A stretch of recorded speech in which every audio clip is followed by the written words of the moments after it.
Welcome to the deep dive. This is where we really try to get to the heart of big ideas. And today we've got one that might just flip your perspective on, well, on a lot of things: risk, resilience, maybe even how you grow. Mm-hmm. So, quick question for you listening. What's the opposite of fragile? Like something easily broken. Yeah. What pops into your head? Most people, I think, would say something like strong, maybe robust. Absolutely. That's the Yeah. intuitive answer. Definitely. Solid, dependable. But what if that's not the whole story? What if there's another state, something much more powerful that doesn't just resist chaos, but actually Mhm. feeds on it, gets better with volatility and stress? And that's where our usual thinking kind of leads us down the wrong path, doesn't it? We're always looking for stability, trying to avoid disruption. Right, smooth sailing. But this idea, it really makes you question that impulse. It suggests maybe strength looks different in a world that's, let's face it, fundamentally unpredictable. Absolutely. So today we're doing a deep dive into this core concept of antifragility. It's a term from Nassim Nicholas Taleb, and it's powerful. It's not just theory. It's like a new lens for understanding how systems work. Systems like what? Our own bodies? Yeah. Our immune systems? Yeah, exactly. What? Or the entire economies, businesses, even how we learn. Yeah. Things that can actually thrive when things get messy. Mhm. So we're going to unpack this triad, as we're calling it, what it means to be fragile, then robust, and then this really potent third state, antifragile. And the goal here for you is really to walk away with this new way of seeing things. It's not just about how to survive tough times. No. It's about how you might actually transform through them, how challenges could make you or your business or your projects genuinely stronger, more adaptable. Okay, so let's lay down the basics. The Okay. triad. First up, fragile. Right. These are things that are, well, clearly harmed by volatility. Stress, disorder, it hurts them.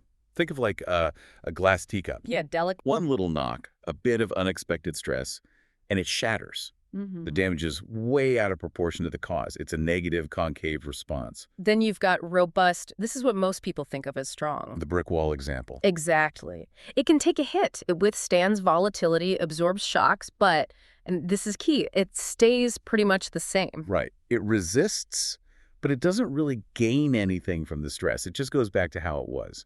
Resilient, yes, but static. And then the main event for today, antifragile, or as Taleb puts it sometimes, things that benefit from disorder. This is the mind bender. These things don't just endure stress, they actually get better. They improve, adapt, evolve because they're exposed to chaos, randomness, mistakes, pressure. It's a total flip, isn't it? Like seeking out volatility or at least being structured to profit from it. Think about it mathematically. Like you said, fragile is concave, small stress causes big harm. Robust is linear, stress causes proportional harm. But antifragile, it's convex. Convex. A unit of stress, a shock, doesn't just cause small harm. It might actually lead to a disproportionately large benefit. That's the core idea. So, okay, what does this mean in the real world for you? Let's dig into each state, starting with the fragile. How do we spot it, and why does it matter? Okay, let's kick things off properly with the fragile state. This is where volatility really, really hurts. We're talking about systems, entities, maybe even decisions that just suffer disproportionately when things get disrupted. Right. Unexpected changes, shocks, even small ones can cause huge damage, breakdown, collapse. The key thing, I think, is that the downside risk from random events is just so much bigger than any potential upside. You're exposed big time. And it makes you wonder, doesn't it? How often are we building things, businesses, plans, routines that feel efficient or stable but are actually incredibly fragile underneath? Oh, definitely. That illusion of control can be the most dangerous part. It really can. Take Enron. I mean, that name is practically shorthand for corporate fragility now. Textbook case. Their whole financial setup was this complex house of cards, really. Securitizing assets, hiding debt, relying on these incredibly complex, opaque accounting tricks. They were basically creating these ticking time bombs of debt, weren't they? Basing everything on super optimistic guesses about future profits, especially in energy trading. Wildly unrealistic assumptions. Yeah, borrowing from the future until there was nothing left to borrow. That phrase just nails it.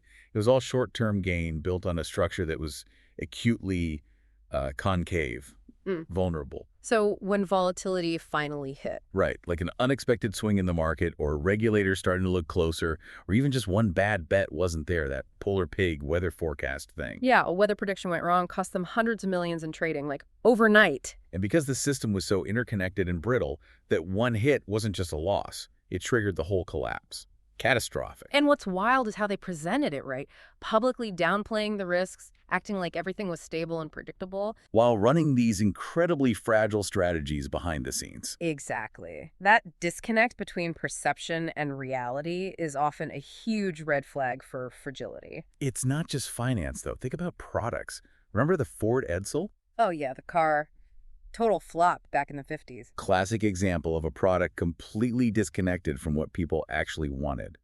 Ford even basically admitted, if we knew why people weren't buying it, we'd fix it. I had no idea. No feedback loop. They couldn't understand the market, couldn't adapt. So their whole expensive project was just incredibly brittle to customer preference. Died pretty quickly. Shows that even big companies with tons of resources can create something super fragile if they aren't listening or can't pivot. And sometimes fragility comes from success. Seems weird, but think about startups in hypergrowth. Growth overload. Right. Things take off and suddenly you're adding tons of new people, new customers, new orders, new products. But if you don't adjust your systems, your structure, your communication... You become this unwieldy ball of disorganized stuff. Yeah, the complexity itself makes you fragile. You used to be lean and fast, now you're bogged down, prone to breaking under your own weight. Success created the fragility. It's fascinating how trying to enforce stability can also create fragility. Milton Friedman talked about this with economics. Oh yeah, the idea of stabilizing prices or wages. Right. He pointed out that trying to fix, say, wages for one group might seem stable for them. But it makes things more and more precarious for everyone else. It pushes the volatility somewhere else, often onto the most vulnerable parts of the system. Exactly.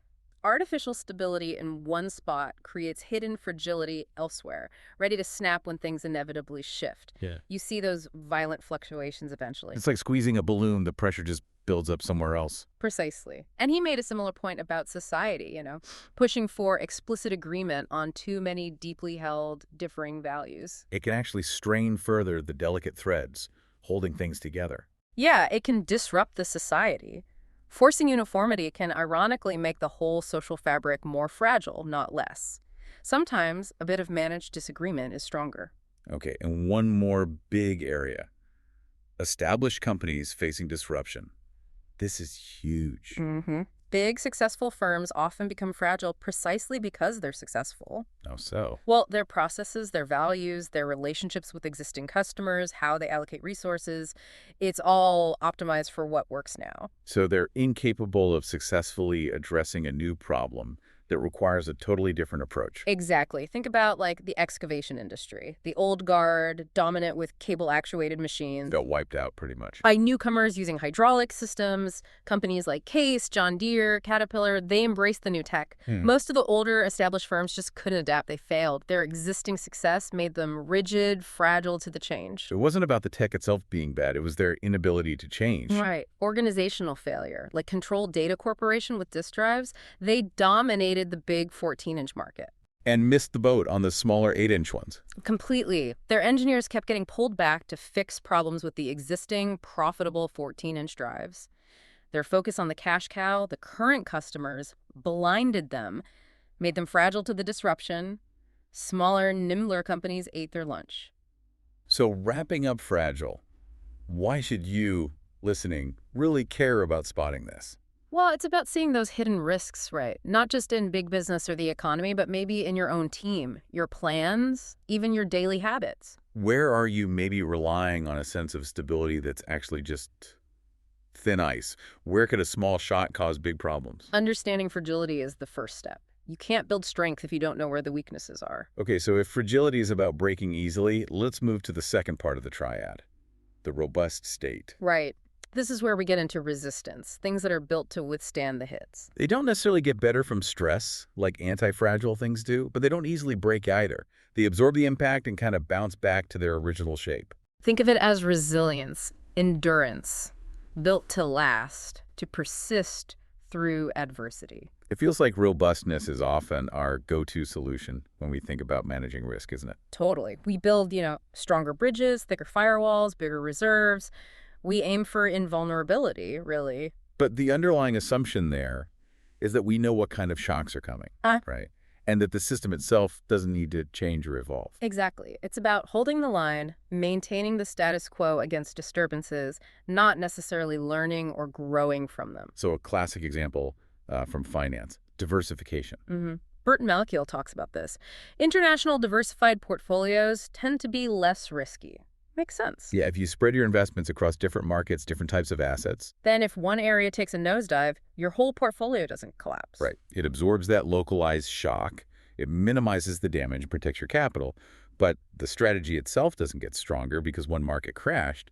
It just contained the damage. It's the don't put all your eggs in one basket idea, fundamentally. It works because different assets or markets usually don't move perfectly in sync. There's some correlation, Yeah. but not perfect. Right. So that dampens the overall swings, makes the whole thing more robust against any single big negative event. It contains, it localizes, robust. Okay, shifting gears to business strategy. Procter & Gamble. They seem like masters of robustness. Oh, absolutely. David Ogilvy pointed out their unbelievably thorough approach, test marketing, everything to death, incredible patience. And that principle. Yeah. Never change a successful strategy. For decades sometimes. Yeah, think about Tide, Crest, Ivory Bar, brands where the core strategy stayed remarkably consistent for 30, 40, 50 years. That's not about chasing trends or embracing chaos. It's about building something solid, proven, and sticking with it. Consistency over novelty. Exactly. Their strength is in the planning, the deep consumer knowledge, the relentless execution within known parameters. It builds brands and processes that can withstand market shifts precisely because they aren't constantly changing. It's a deliberate choice for stability, for endurance. Okay, this one's fascinating. Military strategy. Hannibal at Cannae. 216 BC. Against the Romans. A classic. His smaller army facing a much larger Roman force, but his astoundingly adroit construction of coordinated actions. Incredible discipline. His army had Gauls, Spaniards, Africans, diverse units, but they acted as one. Even pulling off that fake retreat to lure the Romans in, without breaking formation, without panicking. That pre-planned cohesion, that ability of different units to work together perfectly even when separated, that's robustness in action. It allowed them to absorb the Roman attack, hold firm, and then counterattack effectively. Robust structure and discipline under pressure. It shows how a well-designed system, with clear rules and training, can endure immense stress. Definitely. And you see robustness on a bigger scale, too, like nations. Remember the British pound crisis in '64? Vaguely. The pound was under attack by speculators. Yeah, its back was to the wall. The response: central banks globally coordinating incredibly quickly. To do what? To amass this huge bundle of credit to prop up the Bank of England. Basically a massive coordinated defense to survive the attack and beat it back. So they didn't fundamentally change the UK economy because No, not through that action. They just prevented the collapse, maintained stability, restored the existing order. It was like building a huge financial dam instantly. Robust collective defense against a shock. Effective, but reactive. Okay, bringing it closer to home. Organizations, even personal lives, building strong foundations is about robustness too, right? For sure. Clayton Christensen talks about organizational culture. He says, a culture happens whether you want it or not. So you need to be intentional. Exactly. Consistently enforcing the rules, reinforcing the values you want, that prevents a culture of laziness or defiance from taking root. It builds a robust internal environment that can handle stress better, like tending a garden to keep weeds out. Requires constant effort, that consistency. Without it, even a robust system can degrade, become fragile over time. And personally. Stephen Covey's ideas seem relevant here. Absolutely. Developing that proactive capacity to handle the extraordinary pressures of life. Through daily habits, right? Keeping promises, learning from mistakes. And doing those quadrant 2 activities, That's the it. important but not urgent stuff like spiritual renewal, planning, relationship building. He calls it the daily private victory. Yeah. It's about consistently building up your internal strength, your character, your reserves. So when life hits you with something unexpected, You don't break. You absorb it, keep your balance, keep going. You have that deep personal reserve. it's that internal resilience that lets you weather storms without being fundamentally destroyed or changed by them. You endure. So understanding robustness is crucial. It helps build stability, protect against known challenges, safeguard what you have. Definitely essential. But we also need to see the limits. Robust systems endure, but they don't learn or improve from the stress itself. They just reset. Right. Which leads to the big question, what about the truly unpredictable stuff? The things you can't plan for? the black But swans. that's where robustness might not be enough. And that's where antifragility comes in, not just surviving, but actually thriving on that unpredictability. All right, now for the really exciting part, I think. Moving beyond just resisting stress to actually getting stronger from it. The antifragile advantage. This is where it gets really interesting, yeah. We're talking about systems that don't just bounce back, they bounce forward. They improve, adapt, evolve because they've been hit by disorder, randomness, mistakes, pressure. They leverage that volatility. They become measurably better, more capable. And what's really key, I think, is that these systems often aren't just passive recipients of stress.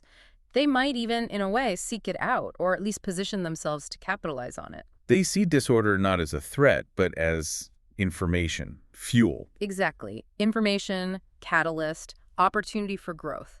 That's the convexity thing. Again, small downsides, maybe some contained losses, but the potential for huge disproportionate upsides from positive surprises. Okay, let's ground this. Walmart, Sam Walton's story. Perfect example. He talked about their success coming from swimming upstream, how many of our best opportunities were created out of necessity. They started out underfunded, in the middle of nowhere. Underfinanced and undercapitalized in these remote, small communities, he said. And that struggle, that necessity, contributed mightily to the way we've grown. So it wasn't just that they survived despite the challenges. No, they got stronger because of them. They were forced to innovate in logistics, in understanding small-town markets, in efficiency. Those initial disadvantages became their competitive edge. They benefited directly from the stress. That's antifragile. It gave them optionality, learning cheaply from challenges. It really flips the script. Fragility loves predictability. Robustness tolerates unpredictability. Antifragility uses it. Those early handicaps force a culture of constant learning and adaptation that their bigger, richer competitors didn't have. Okay, how about venture capital? That seems inherently built around this idea. Totally. VC firms aren't profitable just because they pick winners based on a good story. Right. Their edge comes because their whole model is exposed to unplanned rare events. The positive black swans. The massive unexpected successes. Exactly. Their strategy is making plenty of small bets. Most fail, maybe a few do okay, but that one huge unpredictable hit. Pays for all the failures and then some. Way more. It's structurally designed for convexity. Limited downside on each small bet, but potentially unlimited upside on the rare outlier. The portfolio benefits from the inherent unpredictability of startups. Classic anti-fragile setup. Makes you think, personally. Are we making enough small bets in our own lives or work? Taking enough contained risks? Right, where the potential upside is huge, even if unlikely, and the cost of failure is small? Or are we too focused on a few big, supposedly safe bets that might actually be quite fragile? It's about consciously seeking that beneficial volatility. And markets themselves can be anti-fragile in a weird way, that anti-parastasis idea. Yeah, the tendency for markets to overshoot after panic selling, then bounce, then maybe reverse again. Creating opportunities out of their own instability. For those who understand it, yes, it's unsettling for most, but if you can read those swings and react, not just get swept away. You can ride the waves, turn the chaos into an advantage, find value in the overreactions. Requires capacity, liquidity, the right mindset. But yeah, it transforms chaos into opportunity. Anti-fragile response to inherent volatility. Okay, leadership. How does anti-fragility show up there? Seems like it demands a different approach. Hugely different. Take extreme ownership, Jocko Willink and Leif Babin's concept. Taking responsibility for everything, even stuff you don't directly control. Yeah. Their argument is, by doing that, especially with failures, you'll come out the other side stronger than ever before. It's turning setbacks directly into strength for you and the team. Owning it fully, learning from it. No blame game. None. And similarly, Kim Scott's radical candor, being direct with feedback even if it causes momentary upset. Seems harsh, maybe. But she argues it's kinder in the long run, that transparency, confronting tough stuff directly instead of avoiding discomfort. Yeah. It builds trust. It allows teams to actually learn and get stronger through challenges. Then Brene Brown talks about vulnerability. Right, the beauty and strength that lies in it. Admitting imperfections, being human, that can actually make leaders stronger, build deeper connections, make teams more resilient. So ownership, candor, vulnerability, these are all kinds of stress, aren't they? Beneficial stress. When you engage with them proactively, they lead to growth. They build muscle. Yeah, creative destruction. Schumpeter's idea? Theodore Levitt championed it too. This feels like anti-fragility at the industry level. Oh, absolutely. It's the ultimate anti-fragile business move. Look at Netflix. DVD by mail, Yeah. then streaming, then original content. They didn't just tweak things. They blew up their own successful model to create the next better one, achieved insurmountable scale economies. They benefited directly from destroying the old way. Systemic progress through upheaval. You see it everywhere now. Fintech disrupting banks. Yeah, the bank's end-to-end integration and scale, their legacy systems that becomes a handicap, a fragility. Opening the door for nimble newcomers. Specialized players, platform businesses like Stripe, Shopify, they thrive by dismantling the old structures. Remember Xerox? They invented photocopying, basically. Right. IBM missed it. Xerox created a massive success out of what was a niche thing. The old system's rigidity became the new system's launching pad. Even within big companies, you can see this. P&G again, but a different story. Chip Berg taking over U.S. hard surface cleaners. Yeah, the business was in free fall, not a priority. Looked like a losing hand. But he turned it around. Believed it was possible, leveraged P&G's core strengths in R&D and marketing in new ways for brands like Comet, Mr. Clean. He didn't just stabilize, he transformed it. Turned adversity into a win by applying strengths differently. Strengthened the division through the challenge. Shows the power of seeing problems as puzzles, opportunities hiding in plain sight. Okay, what about us as individuals? How do we cultivate this? Martin Seligman's work on optimism is relevant here, that optimistic explanation style. Taking credit for success, but not too much blame for failure. Basically, yeah. Attributing good stuff to your own abilities, bad stuff to temporary external factors. He found this style boosts resilience in the face of setbacks. Crucial for jobs with lots of rejection, like sales or research. Totally. Allows people to keep going despite repeated experiences of multiple small failures and rare successes. You turn setbacks into data, not defeats. It's an internal narrative that fosters personal anti-fragility. Reframing failure as learning. It's about that optionality again, learning without getting destroyed by the lesson. And that active learning from mistakes is critical. Peter Drucker stressed this. Actively correct poor decisions before it does real damage. And don't automatically blame the person if they fail in a new role. Maybe it was the system or the fit. Exactly. That perspective allows the organization to learn, turns errors into future strength. Focus shifts from blame to improvement. The system gets stronger with each mistake. Like in breakthrough advertising, a headline fails. Don't scrap it. No. Split against a second head. Test. Learn what works better. Build that belief bridge. Failure becomes instant, useful data. Constant iteration fueled by small, controlled failures. That's anti-fragile. This leads into strategic flexibility, right? Yeah. For companies. Definitely. Organizations need that transformative capacity, the ability to restructure themselves successfully over time. Which means investing in new skills, new processes. Right. And maybe even exploring new markets, even if it feels inefficient or chaotic short term. Because long term, it reduces uncertainty, creates new strengths. Precisely. Sometimes you need to embrace a little short-term messiness, introduce some beneficial stress for that long-term anti-fragile growth. And for leaders themselves, adaptability is key. Yeah, studies show the more styles a leader exhibits, the better.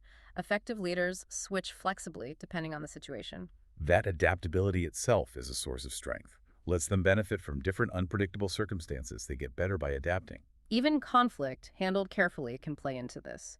Sun Tzu. The art of war. In good order, await those in chaos. In serenity, await those who are agitated. Strike when the enemy is weak or retreating. So not creating chaos yourself, but being ready to exploit it in others. Exactly. It's about calculated engagement with disorder.